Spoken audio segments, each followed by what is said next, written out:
You are a Capricorn. You're too smart for this dumb bullshit. Greetings and salutations, and welcome to Hacker Slash. If you're joining us again, welcome back. Okay, you can come out now.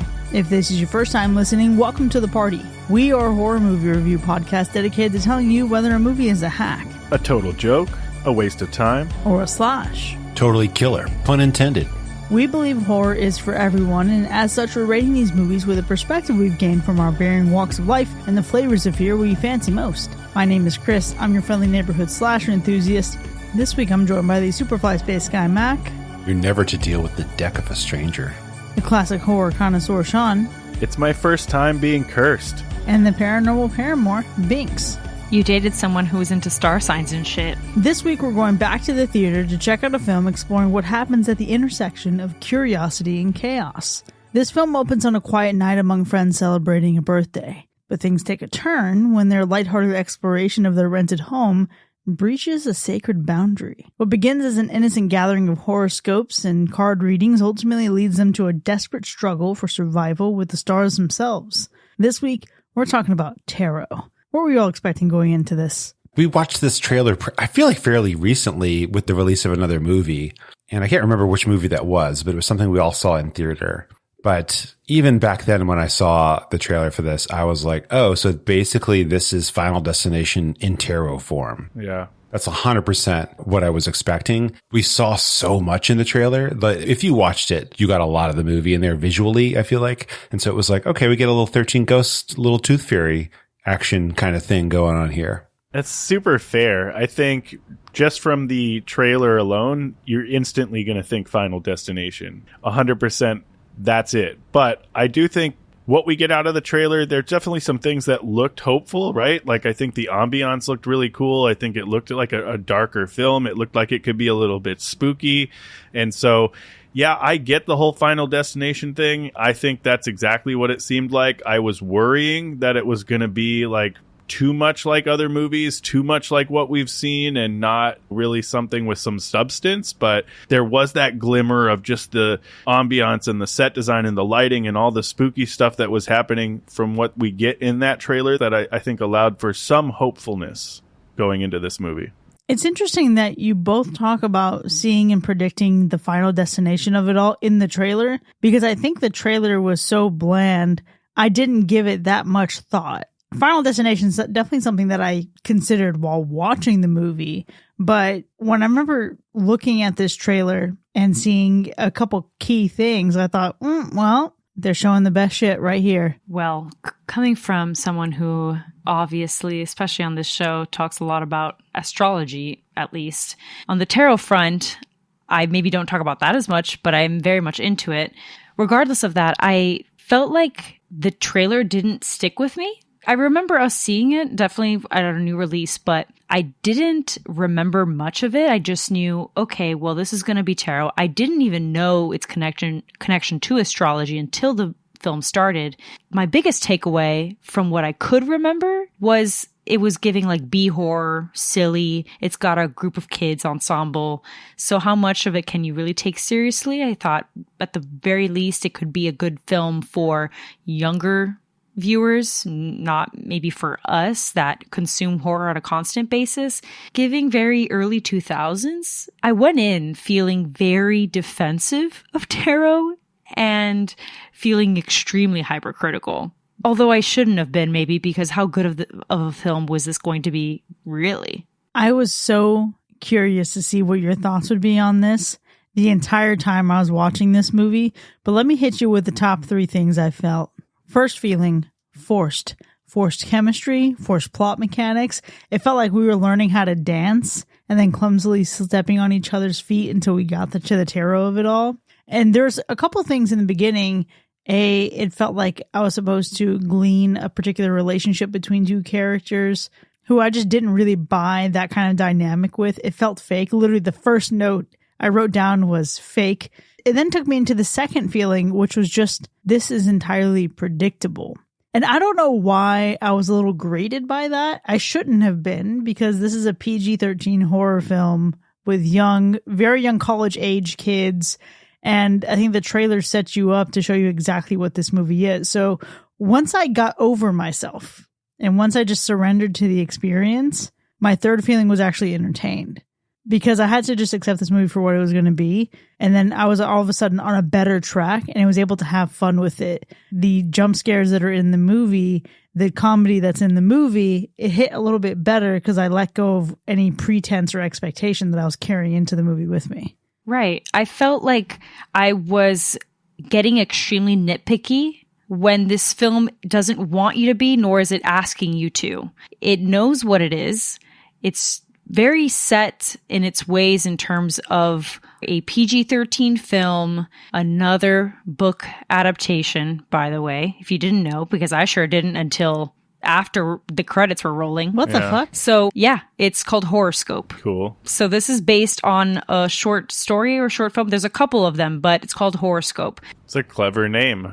It's just very obvious, right? It's already aware that you are watching a film that has to do with tarot and zodiac. And much like tarot and astrology that already has a very tumultuous stereotype, it tells you what's going to happen. That's the purpose of tarot. So in terms of a plot, put two and two together, let go of that and just have fun and take in the kills, take in the cinematography, what's going on. Character development is questionable, but that was my ride. I'm right there with you, Chris. It was very nitpicky. I was already writing things down. I'm like, that's not what that zodiac sign is about. And then I was like, what am I doing? Who cares? Just have fun. And then I did. It was a crazy ass ride towards the end.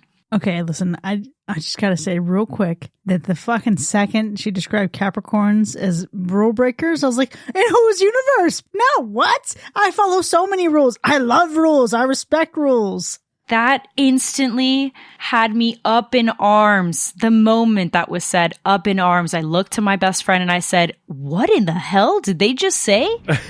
False. Mm-hmm. Look, you all had a lot of feelings, for sure.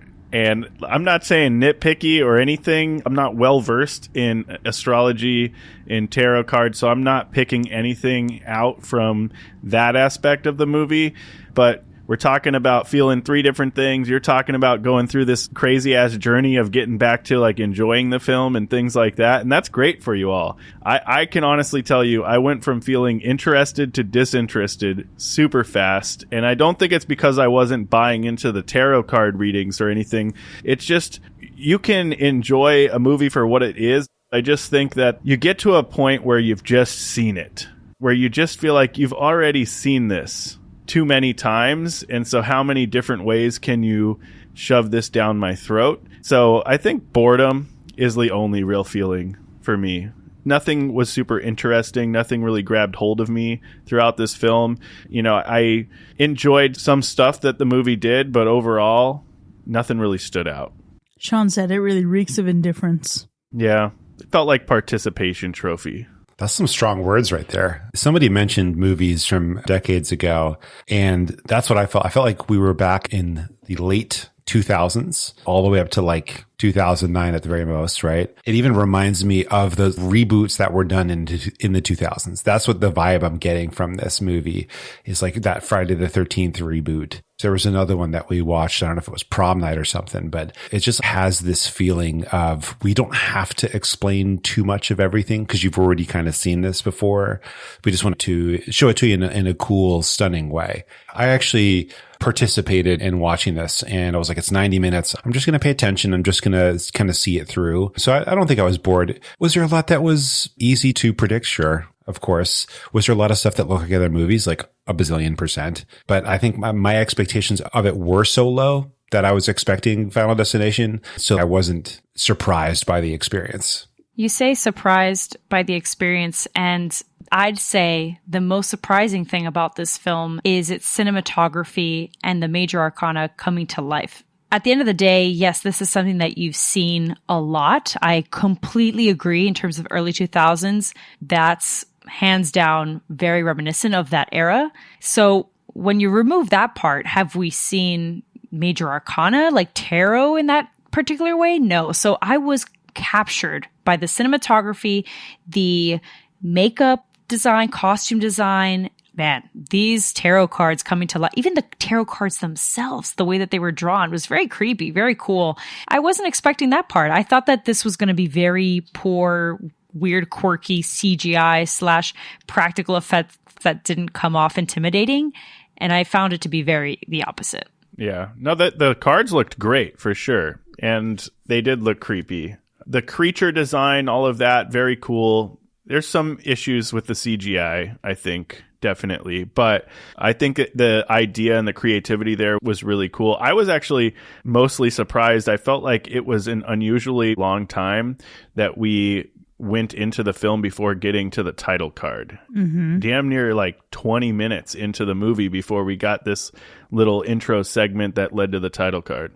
You know, Mac, you mentioned the early 2000s reboots that we got, and it really just reminded me of the 2009 Friday the 13th that has a whole Friday the 13th movie before the Friday the 13th movie actually starts. That's what that title card actually reminded me of in the theater. And, you know, Binks, you talk so much about how good the movie looked, and for sure that was a surprise because there's so much room for all of this shit to look really hokey and really bad. But I think that's part of what gave me such a pleasant surprise, and even more of a surprise that I was able to come back around on this movie and have so much fun with it, despite its predictability. And I can appreciate and respect, Binks, what you were talking about regarding it's tarot, it's telling you what's going to happen. There is a certain amount of poetry in that, and I do like it. But there are other parts of the movie that feel way too predictable. And what it does feel like is it would have been better served with no trailer at all, or something very minimal like the actual deck of cards. Because once you see a very pivotal major scene in the trailer of the movie, and then you see that tarot reading go first, immediately it sends all these flags in your mind of like, oh, okay, well, now I know exactly what's going to happen the rest of the movie, and it's a bummer. And that was honestly a little disappointing, I have to say. The way they cut big pieces of the movie into the trailer was a spoiler. It's not that you told me something that happens, right? But that you told me basically almost everything that happens. It's like you gave away too much and you showed important stuff. You should have left the unimportant stuff in the trailer. But instead, we got to see a lot. So you're right that like as you're going through it and you're like, I've already seen this, it kind of spoils the fun a little bit of the movie. And when you have that realization, like, oh, I already watched this person go out, you're like, okay, I know exactly how everything else is going to unfold after this point.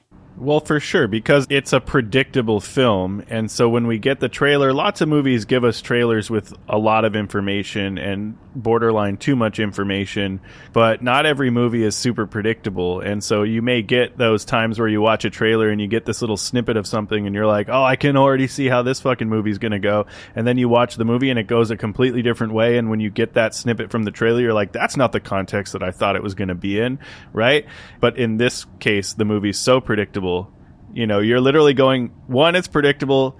The attempt at like the scare scenes gave it away before the scare scenes even happened, so you couldn't even react. And then it's tarot card reading. It's already predicting what's going to happen. So if you haven't figured it out by now, it's fucking telling you. And so that's a problem. I do think there's something to be said, though, in defense of predictability. And not necessarily in defense of how this movie works with its predictability. You walk into a Halloween movie, you know what's going to happen. You know Michael Myers is going to fuck some shit up. You know Laurie's not going to die, except for you, Halloween Resurrection. That was a rough time. You also know that at the end of the movie, he's going to seem like he's dead, and he's not going to be dead. You don't go into this expecting something refreshing and new. But what you do go into it for are innovative kills, innovative violence, a certain presence of terror and atmosphere. And I think that is what was inconsistent in this movie. It's not necessarily bad that it's predictable. Some bits of it is definitely a bummer, but I think this movie could have still been done with the predictable tarot angle, and it created an atmosphere to just take that edge off. There's a lot of room for that. But I will say this. I went to go see this with Allie, and it got her a few times with jump scares. And it made me realize that this movie, while not something for me and the kind of horror that I like, a fun time. It's going to get you, not like it's going to scare the shit out of you, I think, but it is going to be a little creepy, a little unsettling if you're looking for a movie to watch with folks who maybe aren't as dead to the world as you are. I agree. I think for the average consumer, they're going to definitely find it creepy or eerie. I went with my best friend. She jumped for sure and was panicked. So it's all in those kills and just the personification of these major arcana that can get you. I was even spooked a little bit. There's one in particular that had me really not well. Wow. We're going to have to dive into that. Actually, two of them, actually. One, now that I think about it, the one that I wanted to mention, and then I remembered this other scene that was also fuck nah for me. Interesting. I think that there are spooky vibes to the movie. I stand by the fact that I feel like it had potential to be a very spooky and frightening film. Like, I think exploring tarot cards and astrology and horoscopes and all that stuff is interesting. But we love a good magic and witchcraft story. We love the evil spirit, supernatural curse shit from time to time. I just don't think this one handled topic the way that maybe I would want to see. And I don't know that I have the answer right now, but I believe it is a cool and interesting topic. I feel like they showed you too much and you just saw everything that was meant to be scary as it unfolded. And I did not feel any effectiveness from the moments that I think they wanted to be effective. It felt a little bit flat to me, like in those moments, like nothing really grabbed me, nothing spooked me, nothing, like I didn't get a reaction. I'll react to a jump scene from time to time, but I feel like this one didn't even have scenes where I feel like it was going to really get you or it was unpredictable. I felt like I knew where everything was going to pop. So, I don't know. It didn't feel super frightening. I could tell that there were some jump scares that the target demo is going to enjoy. And it was mostly like, okay, I see what you're doing there. But to me, this wasn't a scary movie. This was like 13 Ghosts level of scary. We're going to have some really good makeup effects, but then they linger for just way too long on it. Sometimes that's when they were really effective, is when we mostly see these characters in the shadows and then we get to see them a little bit, but they would like legit just like freeze frame this demon thing's face for like way too long. You're like, okay, it's not scary anymore. It's looking kind of funny now. Yeah, exactly that. This also would have been a great stoner comedy.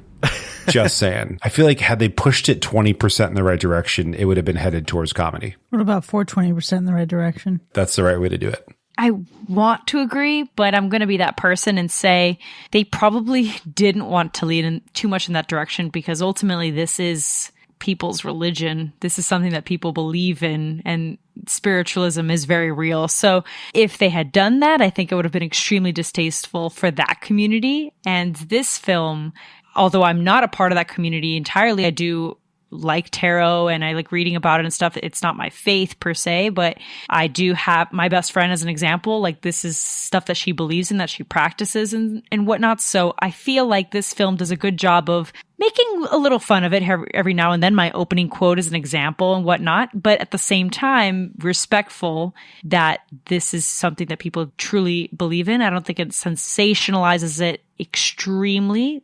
Some of the things that they mention is real and is accurate. Capricorn described, not entirely in my opinion, but other signs and whatnot did make sense. It is accurate. So all that to say, is it original? I don't know. You know, I think that outside of the tarot card angle, the film isn't super original at all. Like, they got the tarot card thing. That's cool. We haven't seen that really. That's pretty fun and interesting. And we have maybe something to work with here. But what ended up happening was you just take out Ouija board, insert tarot cards or what have you, right? And it just felt like every other group of teens fuck around and find out with some cursed whatever the fuck and get picked off one by one movie.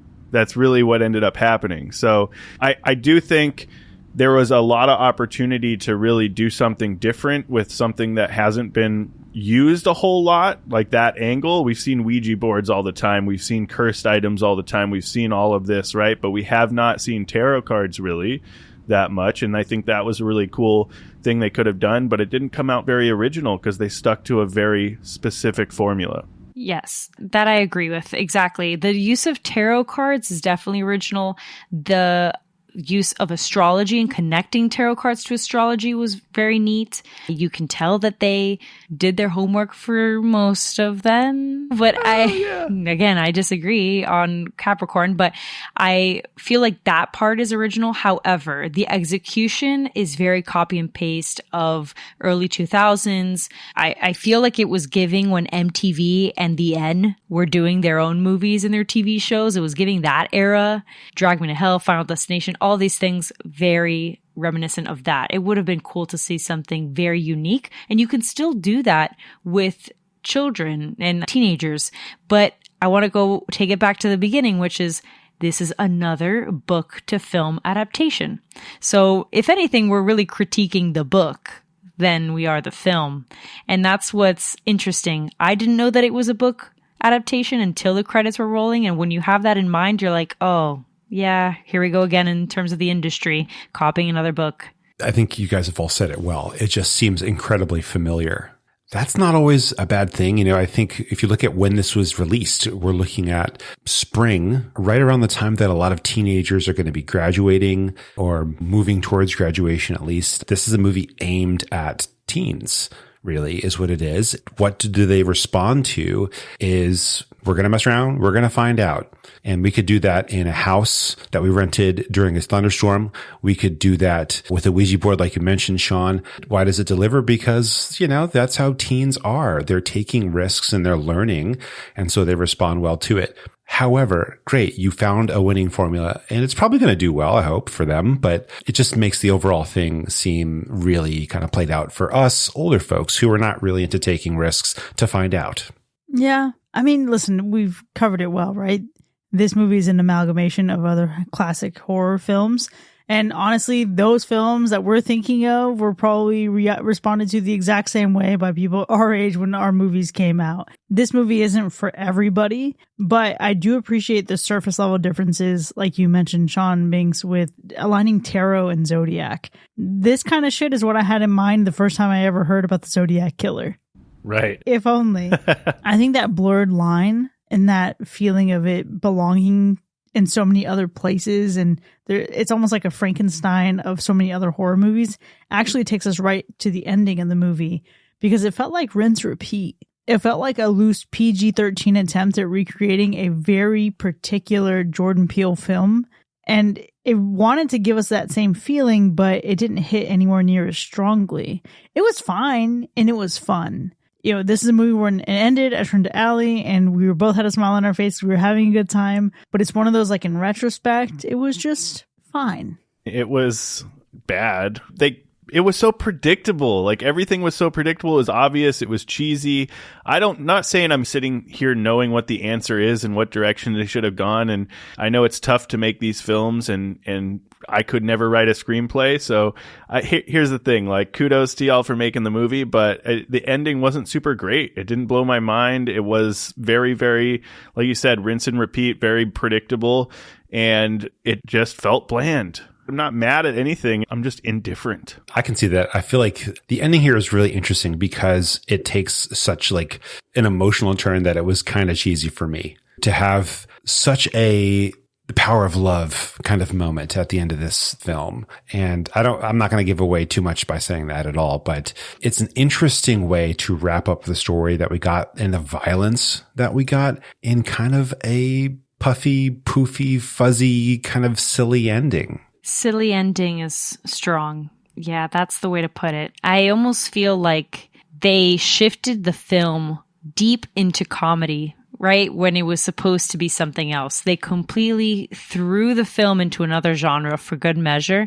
And it maybe lands for some because there is some explanation that's necessary. I just wish that it wasn't incorporated and maybe figured out in another way.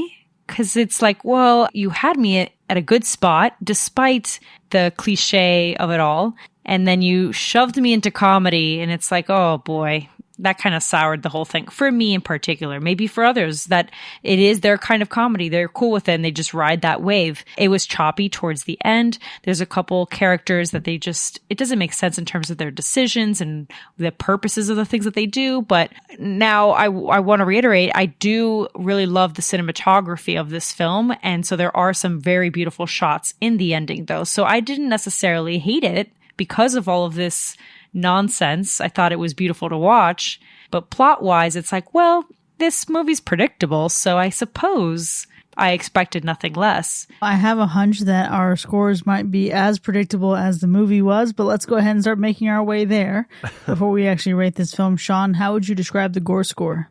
Well, I do think the makeup and effects on some of the characters and things were pretty good for most of the movie, but in terms of the actual gore, especially when we think of the gore from the kills and things like that throughout the movie, it's so minimal and you don't really get, it's PG-13, so they're not going to give you like a whole lot that's really going to catapult this gore score anywhere from low. So it's getting a low gore score. And what about the animal report? The tarot state that no animals are harmed in this movie.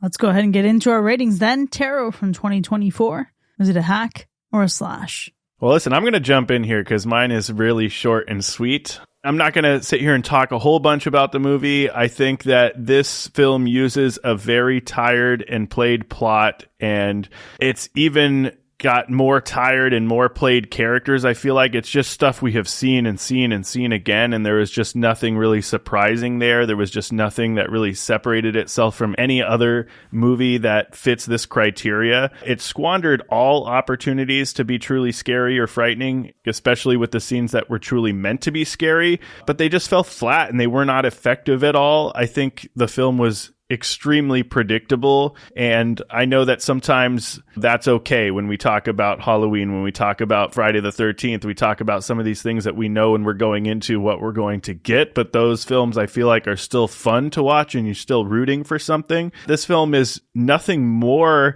than just some cookie cutter bullshit. That's what it felt like. It didn't feel like it really went out of its way to give me anything, and I'm not going out of my way to give it anything other than a hack. Wow. I do have to give it credit for being very polished. You know, I think visually, Binks has mentioned it, the cinematography here looks good. A lot of the effects on screen looks good. A lot of the set looks good. I think they did a really good job visually in this film. It feels new and it feels fresh, even if the story is something from, the early 2000s.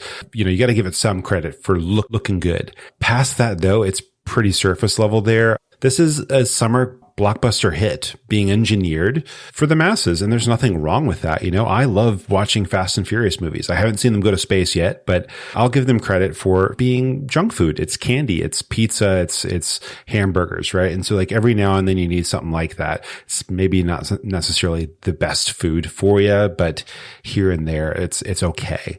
I've got to have realistic expectations for it. But I think when I got home and my wife asked me what I thought, it simply wasn't good. So it's not something that I can give too much positivity towards because it's right there at ambivalence. And then did you like it? Would you recommend it? The answer for me was no. So I think because of that, it has to be a hack. Well. I got to tell you, I expected this immensely and I didn't do a tarot reading to do it. I just knew that this was going to happen this way. I went into this film prepared to be harsh as hell. And I was surprised that I left decently entertained. I've had a problem lately with my expectations being set and then being extremely disappointed.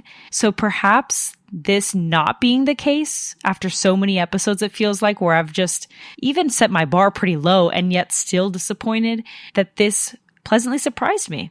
I left decently entertained despite ready to rip this movie to shreds. And I can see how the skeptics, aka the two of you, would definitely roll your eyes and this not be your kind of film, of course. I think that the beauty of this film is not only that it toes a line of being self-aware while respectful for those that believe in tarot and astrology, but it also is visually incredible to look at. So I want to say, for my astrology girlies out there and those that love astrology and tarot, you have to understand two things going into this. You need to understand that there are things that need to happen to keep the story going along. Okay? That's just obvious. No matter what sun sign you are, no matter what's going on, you need certain characters to get to point A to point B, right? And then 2, this whole tie to the zodiac signs and astrology is something that I didn't anticipate. I think that it worked out that I forgot this trailer immensely. And maybe that impacted my watch because I didn't know that zodiacs were going to be connected to this. And ultimately, when it comes down to it, your zodiac sign has very, very little to do with who you are as a person. It's like not even a 12th of who you are. Your sun sign specifically, right? The day that you were born, the month that you were born. Very little to do with your personality. So if you know that going into it, just have a good time. Let that stuff go anyways. Because if you're too busy getting upset about whether Capricorn or Virgo really does the things that it's supposed to, you're going to hate this film. And again, I'm speaking strictly to those that are hypercritical and love Zodiac like me. Because once I was able to remove that, I had a good time. I had fun. And visually, this movie carried the film from beginning to end. The production team, bravo to you. Without it, this would have been a hack, but I'm giving it a soft slash for now. Well, nothing I love more than knowing that Binks and I are aligned on our bullshit because, look, this movie might not knock your socks off. It's okay. Even if its depiction of Capricorns is bullshit. I think I'd consider this a really great AMC A-list movie. So like the one that you can catch to really get a bang for your buck, hit your weekly movie quota, or maybe even just catch it streaming and just put it on one night. I wouldn't call it the best horror we're going to get all year, but it is standard fare for PG-13 horror filled with jump scares to give you a fun outing on a Friday night, and that is okay. It doesn't have to be more than that. And this isn't one I'd even encourage you really to watch alone. Not because it's scary, but because it is certainly far better enjoyed with company. I do wonder, Mac, if you and I have been watching this movie together, would we have had enough fun talking shit that you may have come around on it just a little bit? Maybe, maybe not. Maybe. There are some movies that you watch out there to have a serious scare. And there are others you watch because it's just a fun little spooky time, and sometimes it's dumb bullshit. And it does enough of that dumb bullshit to get a slash from me. And with that, Tarot from 2024, now showing in theaters, has earned 2 slashes and 2 hacks. Now, you can find this movie in theaters. If you're listening to this episode post its theatrical run, you can check the link in our show notes to see where you can find it right now. Either way, go check it out and then join us in the second half so we can dive into this tarot deck together. We'll see you in a bit.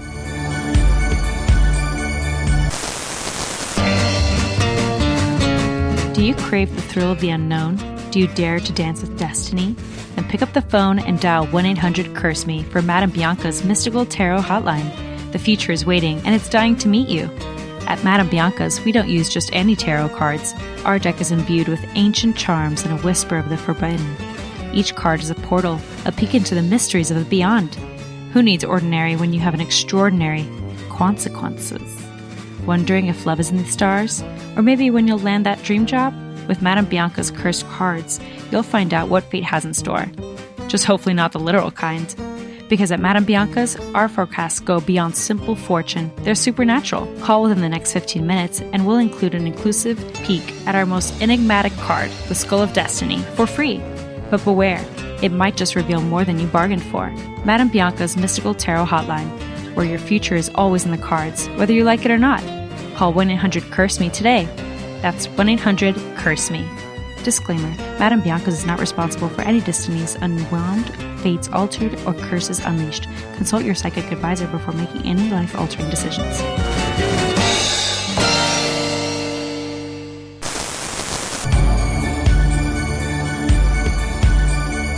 Welcome back, folks. You are now entering the spoiler zone for Tarot, which has earned 2 hacks and 2 slashes. We have a lot to unpack here, but before we get into the specifics of our ratings, let's go through those kills. Yeah, we have a solid 9 kills that we can confirm in this film. There's a hint at some more with Baron's death and like the mention of those close to him and what have you, but we're going to play it safe with 9 tonight. I think this movie really had that strong Final Destination vibe to it, especially for the kills specifically, and there are at least a handful of decent ones to talk about. So let's deal the cards. What was your favorite kill? All right, listen, I'm just going to get this shit out of the way. Even though Capricorns are not Capricorning in this movie, he definitely had the best death because holy shit, that was Final Destination. All right. That was good. I liked it because it was basically his fault. if he didn't react to being scared, then he wouldn't have gotten squashed by a train. It's not like the entity had to push him like some of the other kills. You mean if he wasn't so sensitive? Exactly. It was the deception playing off of the whole distractions and fear and all that bullshit. It was pretty good, though. All I'm saying is, if I am told that the Hermit's light is going to lead me down the wrong track, you wouldn't catch me near a train station. I gotta tell you, the Hermit approaching him at a swift motion there, that was one of the moments where I was like, oh, fuck no. It was well done, well executed. All of these kills were done beautifully, but that one in particular was a big fuck no for me. I think that, yes, although disagree strongly with how Capricorns are depicted, because there's no way on this planet that a Capricorn would be fucking around and finding out. Well, to some extent, right? Like, you do love going into abandoned places, but the key here is that he already knew that something was kind of awry with the deaths of his friends. You know what I mean? So that's the part that doesn't make sense. You know that something's sketch, and then you're going to go into places by yourself. Nah, a Capricorn is way smarter than that. For sure. I will say, though, that I did feel a little seen when he comes into some good financial fortune and love is in the air, only to get wiped out by reality moments later. I mean, that is relatable. $700. I just don't understand how there's like suddenly like no people in these subways. What the fuck happened to all the people? And what time is this? And in a city that needs a subway, you're telling me there's not even a homeless person pissing in the corner? Like, what the fuck is happening here? So here's the part, well, the homeless part, yes, because that makes sense. The police officer mentioned that he was at an abandoned train yard. Well, he like moved into it, didn't he? Like he ran into like an area he shouldn't have been in kind of thing. I suppose. That just makes me believe that perhaps these cards, what they were doing is also manipulating his vision and sight, because we see that with Paxton, right? In Taurus, where that's true. The fool was making him seem like he was by himself in this elevator or in this hallway as it was open, but his roommate apparently was there trying to get his attention. So perhaps that's what the Hermit was doing with, you know, with this guy. He was making it seem like he was by himself in this subway. That's the only way I can rationalize it, truly. Because yes, why would that fucking place be empty as fuck? And then maybe the abandoned train yard part, sure.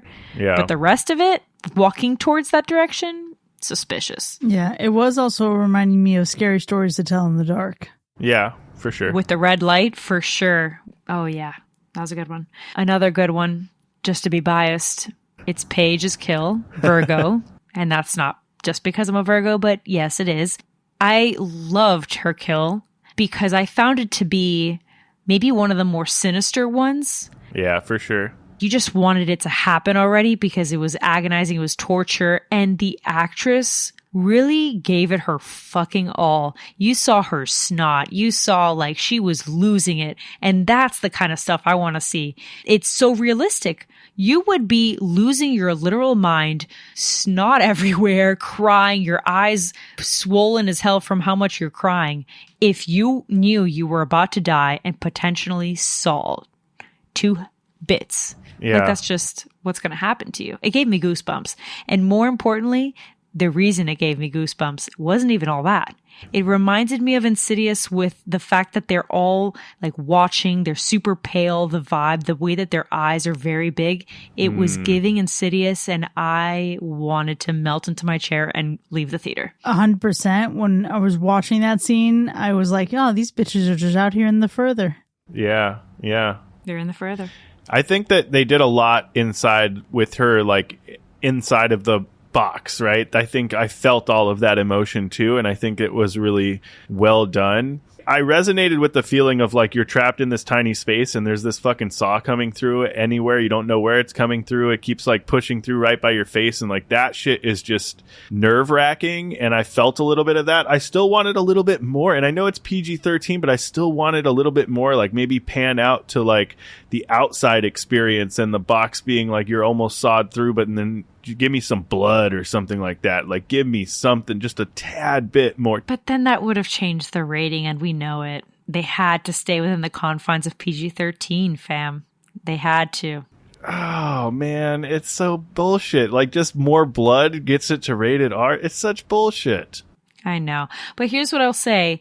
What I didn't love about that kill, or maybe I didn't love it, but maybe in retrospect, I'll be glad that it panned out this way, is that Virgo's the only one where you don't really hear her entire reading. You barely hear it because at the time when her cards are being dealt, it goes to Paxton hearing like something from the door slamming. Yeah. So you don't actually hear what her reading is. Therefore, you can't really tell how she's going to die. You only hear briefly like the bag of tricks. You know that it's going to be the magician. Yeah. But it doesn't get into strong interpretations of what's going to happen to her. It says that she's going to be pulled in 2 directions. Yeah. Okay, right. Besides that, like the saw, what I had in my mind was like, is she going to be strapped to a table and stretched? Yeah, that would have been cool, but not the sawing. I guess if you maybe were streaming the film and you could really take a moment to pause and really hear it, you could probably put 2 and 2 together faster, that it's a magician and being pulled into 2 places. So thus the sawing thing.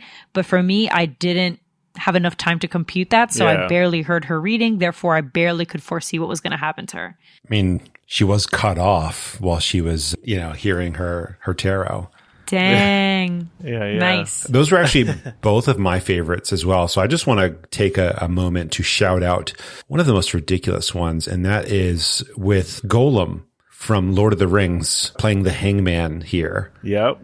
That was legit just Golem, right? That's about as far as they went there. That was my least favorite. I want to just call it as being my least favorite kill in this movie, because that character, I think we didn't even have to see it. We could have just had them be blanked out in the shadows or something, because the noose was the worst part of that anyway, right? That's the scary part of that kill. Such a bummer for her to go out that way. But yeah, just the fact that they used that bad of a looking character when all the other ones looked really cool bothered me. For sure. I think we have to also acknowledge Elise. I feel like Elise's kill, the first kill we get, is good, right? I think the jump scare that we get in the attic is super predictable. I think we all know that shit's fucking gonna happen, and unless you're just jumpy at large like increases in decibels out of nowhere, it's not super effective. But I do think it was pretty cool, creepy build to it. I think it fell flat a little bit, but I think very cool. Like, you got the whole haunted vibes. You're in your room, you hear something, you peek out, the fucking ladder's down again for the second fucking time, and you know that's fucked. The thought process to ever go up that ladder,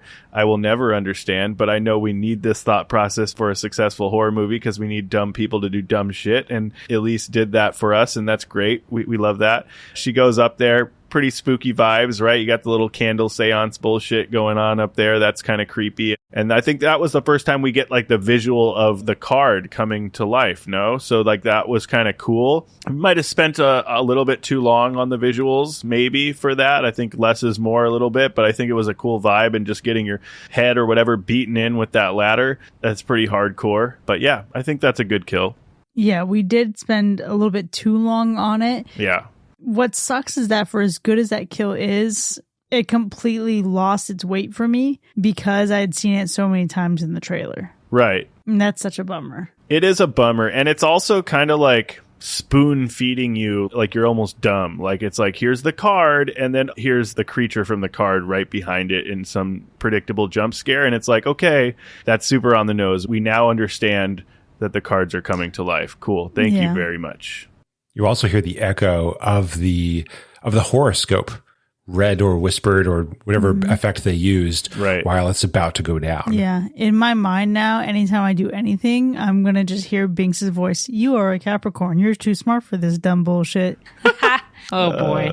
Yeah, I don't know if I really loved the whispering of the horoscope as the kill is going to happen, because it's like, well, you're already Final Destination. You're not even trying to hide it. Now you know what they're trying to be? They're trying to be the auditory version of the James Bond flashback. Yeah. I suppose. Just in case you missed it and didn't put 2 and 2 together, that's it right there. I want to call it a different death, and it is the one that I found to be the most predictable the moment I saw this person enter the film, and that was Alma. Because Alma is fake Sally Hardesty, who also shows up 40 something fucking years later, after being the only one in her friend group to survive a mysterious massacre, to be the wise person to lead this new group and get her vengeance and cut things off, only to get fucking wrecked herself, also by being stabbed. The second I saw her, I'm like, all right, you're down to repeat this role. You're just copy-paste Sally Hardesty. Same woman, different accent. Pretty much. Here's my issue with Alma in general. How are you going to be in this shit for so many years, Queen? A 17-year-old discovered what needed to be done in 2 days flat. How is that possible? What have you been doing all of this time? You're going to tell me that you've studied astrology and tarot for all this time to try to figure out how to take it down, and it never occurred that you needed to Uno reverse card this bitch? Right. Never? It never occurred to you? Right. Also, what did you expect was going to happen when you summoned the astrologer? That she was going to say, hey, what's up, hello? No. Right. Just have a cordial conversation, sit down, really hash some shit out. Yeah, absolutely not. I actually do have a question for you, Binks. Allie had this thought, and I thought I need to get Binks' take on this. Was the astrologer a Gemini? No, who should have been the Gemini was actually the Leo. Yeah, fuck that guy. Grant is 1,000% the Gemini. That is my other gripe with this film. Nailed being a Leo. Okay, towards the end, he then nailed being a Leo. At the beginning, Mac, come on. Poster child of a skeptic, was trying to be logical with all of them, especially with the site. As they were looking it up, he already was fact-checking them. As they're pulling up the site, being like, yep, it's a scam, da-da-da-da-da. And then he entered his Leo. So I'm just saying. The signs that were represented in this film needed to be this way. Because if it was any other ones, this shit would have gone very differently. If there was an Aries in this bunch, nah, fuck that. It would have been done in a wrap. How so? Because 1,000% an Aries would have grabbed the Pisces Madeline by the hair and told her, shut the fuck up. You're not leaving this vehicle. Super great. Fast without even a second thought. Amazing. So it's a perfect group of people who just lack enough fucking fortitude to actually take a step to preserve anyone's life. Find you an Aries, you'll stay alive. The astrologer is actually, I would dare say, maybe a Scorpio, because a Scorpio is willing to do the hard thing, the passionate thing, without a second thought. And they go from 0 to 5,000. And this astrologer 1,000% said, revenge? That's my middle name. You want to fuck with me? I'm going to take you there. And that's a Scorpio.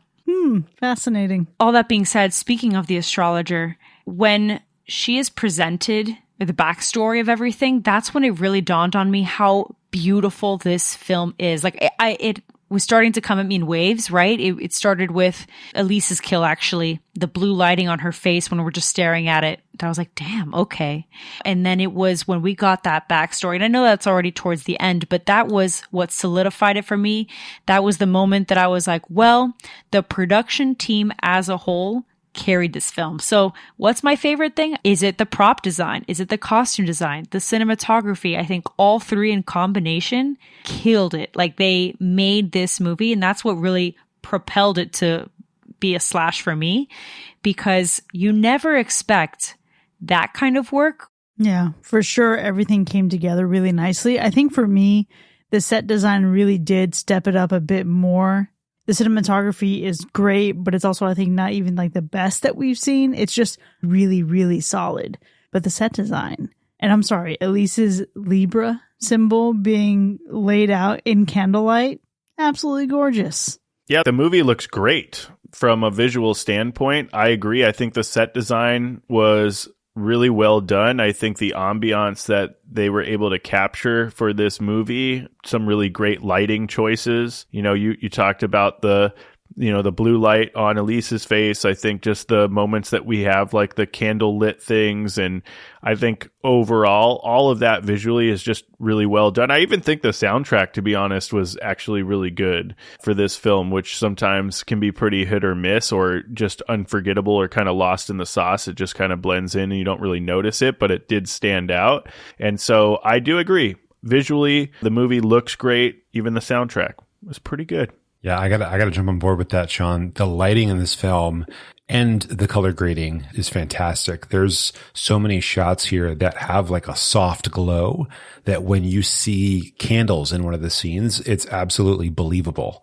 It feels like there's candles there. They really nail, I mean, there's like a big shift in colors in between some of the scenes here where we have really cool and really warm. They were able to make that happen without you even noticing it, to be honest. So I think, yeah, the lighting here, the color really accents the rest of the fine work they were doing visually. And that being said, a moment that I thought was going to be my favorite kill and was absolutely incredible visually, just I suppose ended up being my favorite scene. And that is Paxton's not kill, the fool. Yeah. Also my favorite scene.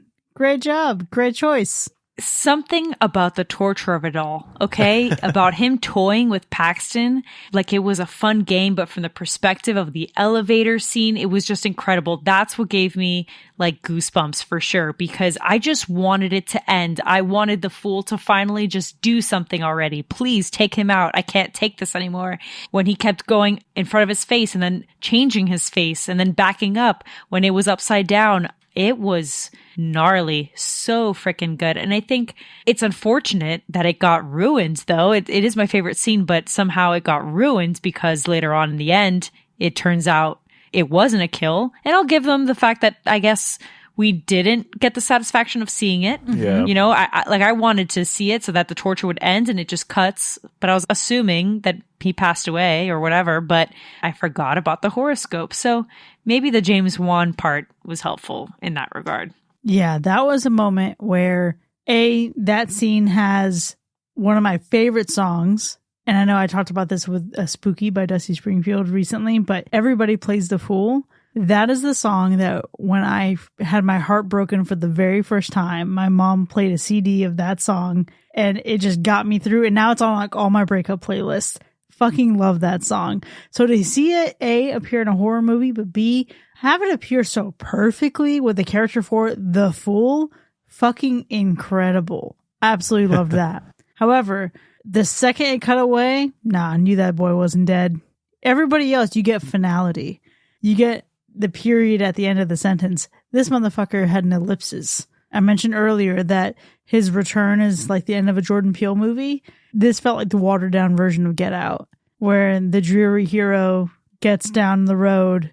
All of a sudden there's a car approaching. There's a hesitation, a moment of danger, only for the comedic relief to appear because the cavalry has now arrived. Yeah. But also I love him so much. He's so great. He is, for sure. There's a couple of scenes that I really liked out of this film. I think from a amusing comedic standpoint, there's that back and forth between Grant and Haley. They just broke up or whatever. You know, they're like on opposite ends of the spectrum, which I think was hilarious, right? I think there was a point where Haley said he's not ambitious, and then Grant says I'm too ambitious, right, to his friends, and they're just completely clueless, right? I think we have that kind of vibe in Grease. I think that's always fun. It's kind of fun. But the tarot readings themselves, I think, were really good scenes to watch. Both the initial tarot readings where they're going off of like kind of explaining each person's horoscope and how it aligns with what the cards are showing. And you've got like, for example, like they go into the Virgo, right? And they start saying like practical thinker, control freak, goes out of their way for friends. That's all true. That's cool. But the seance with trying to like separate the astrologist witch from the deck or the cards, that was really cool. Really good ambiance, creepy things going on, the witch in the background. I think those types of things, the way that they were able to show you kind of like that ambiance and that set design and that creepiness was really fun. I like to see a little bit more of that, but I think those scenes were good.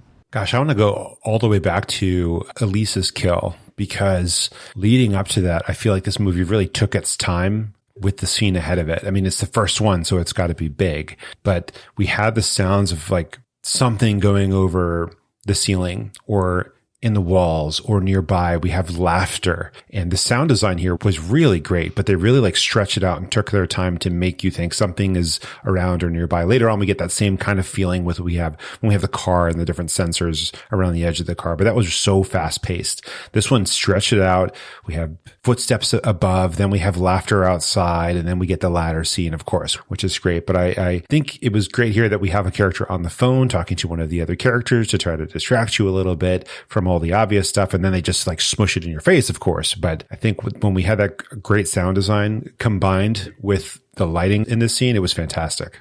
Yeah, it was giving Scream 2, specifically Sarah Michelle Gellar on the phone in her sorority house, only for the killer to be in the house. 100%. I gotta say, though, you mentioned Elise. I want to take the note to Elise and Paige, because the very first note I wrote down in my fucking notes was fake lesbians. Fake lesbians. Fake lesbians. There was a lack of chemistry oozing from this movie's pores.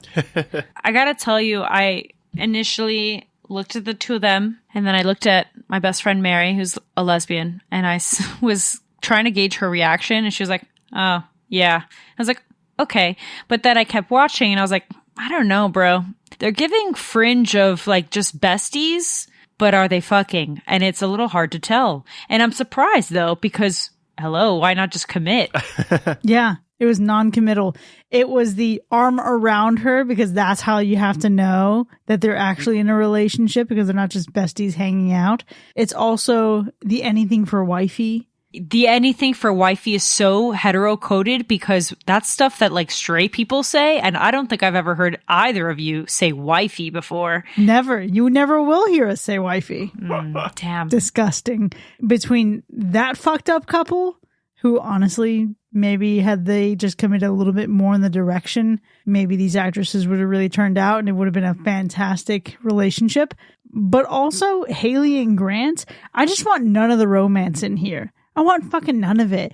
Madeline and Lucas probably had a shot at something really sweet. And you know what? What a shame that he got hit by a train and she got strung from a bridge. That is fucking terrible, because they seem to be the only two that could have really had something decent. Problem is that we're talking about, like, was this believable? Did we buy into this? Did they do this right? Did they depict this right? Whatever. I just think that's the problem, is the characters, for one reason or another, you didn't resonate with them, or they weren't believable.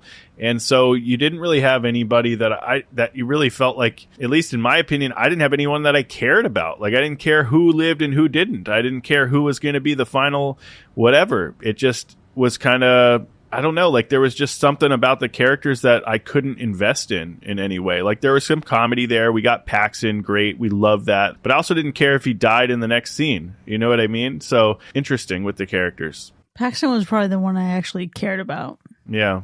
But that's probably because he was the one with the comedic relief. And typically when the character provides comedic relief, you gravitate towards the humor of it all. You can instantly hold on to that. What I find interesting about all these characters is that they're supposed to be depicting all of these zodiac signs. And you would think that you would gravitate or relate or love the ones that are your zodiac signs. Mm-hmm. But the film goes by so fast, or at least it felt that way to me. You don't spend a lot of time with any of them individually to get to know them. Before you know it, like 5 seconds later, it's this girl's birthday and she's the first one to go. I haven't even figured out if she's gay or not. I'm still trying to figure that puzzle out. It's just like, I just met her and I don't even... Classic Libra. Listen, Libras are very private people. So, you know what? Fair enough. And they do like their space and they don't like to be pigeonholed. It's just funny to me that you barely spend time with these characters enough to get to know them, enough to be like, yeah, I see myself in XYZ. Granted, I realize that the Virgo one is the one that makes it the furthest ones in the film for sure. So there's that element to it. But Mary, who my best friend who I went to see it with, she's an Aquarius. Our main character is an Aquarius. And in all honesty, I don't even know if she really personifies any Aquarian energy at all. Barely at best. We have Madeline, who's the Pisces, which is probably the only one that really leans into her zodiac sign, because you could never tell a Pisces to do anything, dude. You tell them something and they're going to be like, fuck you. And unless, like I said, you had an Aries that will grab her by the hair. But Pisces will do the exact opposite of what authority tells them to do, hence why they told her don't run and she said, I'm going to be a track star. Yep. Also, the other part that it made me laugh and roll my eyes deeply is they make it a point to be clear that she's Latina by saying, whatever in Spanish and all that. I sometimes really hate that because if you're going to do that, if you're going to make it apparent that you're Latina and that you know what this is, then know what it is, Queen, because this whole time, all of a sudden, you're super surprised. Like, you don't know what's been said. Like, you don't know what these tarot decks are. Like, you've never heard of what the McGowl before. And don't come at me with that. If you're Latina, you should know what the situation is. But all of a sudden, you forgot? You forgot your roots? You know what? She should have been the head bitch in charge. She should have been the head bitch in charge. Let's remake this movie with Binks. That's what they need. Saint Binks has it under control. Tarot 2. Tarot 2. I obviously could talk ad nauseum about all of these characters and their zodiac signs. I can tell you that Paxton, my boy, was a Taurus through and through. Yes, they're stubborn. Although the switcheroo there where he was buying into everything and then all of a sudden when the time came to, he was like, nah, this can't be real. I gotta go my own way. But I go back to, it seems like, yeah, he's a Taurus, so it fits the plot to a certain degree until you need the character to do something for the movie to move forward. And then I'm going to abandon the fact that he's a Taurus. It seemed like there were several of those moments where characters just did things that were against their character and just bad writing there. I mean, sprinkled in, thankfully, it wasn't like constantly, but I mean, I feel like that's also really common amongst B-level horror films that are made for teens. To some degree, though, I feel like the movie was trying to say that you can't change fate. And maybe I'm reaching, but perhaps that's the point where they would be doing things that are outside of what their character would typically do because fate said so. But am I reaching? I mean, I think you're being so generous. I feel like it would have been cool for them to play more into those, your traits as like whatever your zodiac sign is and like play into that a little bit more. I don't know how specifically they do it. And with that many people that they have to kill off in one way or another or what have you, and it's only an hour and a half, so maybe you'd have to approach it with maybe a few less people. Yeah. You know what I mean? And just kind of go that route. I don't know if that's what you're saying, but that's kind of what I'm feeling. Can I tell you what I think is actually the worst part of this movie? It's the fact that we don't have everybody's full birth chart. I agree. Do you want to go through everyone's birth chart in this film? I do. Yeah. I need to know Oh, Lord. What time were you born? who there was a Libra rising. That's what I need to know. I don't think any of them. I don't think any of them. Wow. Yeah. Same worst part. It's the zodiac sign part that I disagree with vehemently because I need to know the whole birth chart to really fully understand why some of them did certain things. And case in point, Grant and Lucas, the two of them, truthfully, something was awry. Mm-hmm. Something did not make sense. It's because they need to be swapped. But also, shout out, runner up, second worst part, A, the Capricorn of it all, but B, the levitation towards the end of the movie. It was giving Stranger Things, but not in a respect to Stranger Things kind of way, more like I'm just jocking your style. And I swear I could hear running up that hill when Haley was levitating. I could hear it. Yeah. Yeah. Yeah. Is that not the theme of this movie, is jocking your style? I mean, that is pretty much what this movie is doing from start to finish. But I will tell you, the best part, I feel like, for me in this movie was, when we talked about it earlier, it was just the tarot cards themselves. I think it was a cool looking deck. The design was cool. I think it's a deck that I would love to have at home. You know what I mean? I think that's really cool. I would love to have that. It's creepy. I like to collect little things like that just for fun, to have some weird witchcrafty kind of shit. I think it's just interesting. I think we've already said what the best part of this movie is, and it's the way it looks. I think it looks so good that you're tempted to give it like a slash simply because it couldn't have been bad. It looked too good. Mac, I dare say it looks good and also has a good personality because this shit was so fun, I think I'll actually revisit it. Despite its imperfections, it was fun enough to watch again. For sure. For all the shit that I talk, I would definitely rewatch this again, maybe during spooky time or when I'm feeling extra, girly pop and I want to do a couple little tarot readings, or after I read my horoscope for the morning, pop on Co-Star and then throw this on in the background. I think so. For the simple fact that it's so visually appealing, and I often don't get to see something that I personally love in terms of astrology. I was raised reading horoscopes and all that. I don't get to see it in media in this way, so I'll take what I can get, despite it being, what did you call it, Sean? Cookie cutter bullshit? Yeah, let's go with that. Yeah. I know I've talked a lot of shit on this movie. I don't think it's like the worst horror film out there, but I do feel like it was super bland and generic, and it struggled to stand on its own. I don't know that I would necessarily hate my life if I had to get through this movie again at some point, but at the same time, I'm not going out of my way to choose this movie to watch again. I can't really imagine a time where I'm like, ooh, I really just want to, this one feels like the right movie to put on. If they do a sequel or a prequel or what have you, I'll gladly entertain it. But I just don't know that I would ever really be in a situation where I really want to watch this movie again. If it was on, I might hang around. I bet this is going to be the same kind of shit where Ouija wasn't that great of a movie, but Ouija Origin of Evil, the sequel that was a prequel, fucking rad. Could be. If we get Tarot 2, I bet it's going to be great. Yeah, I feel like we're going to rewatch this no matter what, because we're going to have to binge it as part of a 7, movie franchise festival at some point in the future, because it just screams Conjuring universe. You have to get the other signs. Well, I actually am looking up here. You do? Well, I'm looking up here, and I'm pretty sure that horoscope, maybe I'm wrong, but it might actually have more than one. Uh-huh. So there you go. Perfect. Yeah, that way we get every sign, and then after you get every sign in a couple of the sequels, you go back, right, and you mix them up a little bit and you do them all over again to show the flip side of it. But yeah, this absolutely screams a franchise that's going to happen.